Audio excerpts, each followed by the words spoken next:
Hi అండి. ఆలు బఠానీ కర్రీ ప్రిపరేషన్. బఠానీస్, ఆలుగడ్డలు, టమాటాలు, 2 ఉల్లిగడ్డలు, పచ్చిమిరపకాయలు, కొత్తిమీర. వాటర్ బాయిల్ చేసుకొని సన్నగా కట్ చేసుకున్న ఆలుగడ్డ ముక్కలను వేసుకొని కొంచెంసేపు ఉడకబెట్టుకోవాలండి. కలర్ కోసం లైట్గా చిటికెడు పసుపు వేసుకున్నానండి. ఆలు కొంచెం బాయిల్ అయినాక ఇప్పుడు పచ్చి బఠానీ కూడా వేసుకోవాలండి. వేసుకొని మరికొంచెంసేపు ఆయిల్ చేసుకోవాలి. ఉడికాయండి, తీసి ప్లేట్లో వేసుకున్నా. 3 టమాటాలు, 2 పచ్చిమిరపకాయలు ఫైన్ పేస్ట్ లాగా మిక్సీ వేసుకోవాలి. ప్యాన్ పెట్టుకొని ఆయిల్ హీట్ అయ్యాక జీలకర్ర, ఆనియన్స్, పచ్చిమిర్చి వేసుకోవాలండి.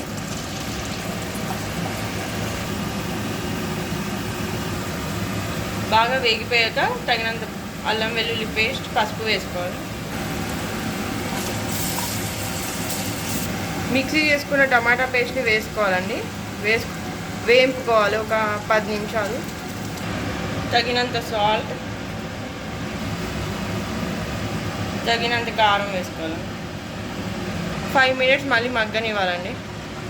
ఆయిల్ పైకి వచ్చే వరకు ఉంచుకొని ఇప్పుడు బాయిల్ చేసుకున్న వాటిని వేసుకోవాలండి.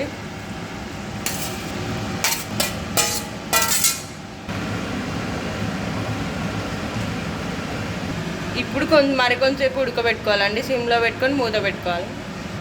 ఆల్మోస్ట్ అయిపోయిందండి. ఇప్పుడు చిటికెడు గరం మసాలా వేసుకోవాలి. కొత్తిమీర వేసుకొని స్టవ్ ఆఫ్ చేసుకోవడమే. కూర రెడీ అయిందండి. Please like, share, subscribe my channel. Bye. ఈ కర్రీ చపాతీకి, పూరికి, రైస్కి దేనికైనా కాంబినేషన్ బాగుంటుందండి. Thank you for watching. Bye.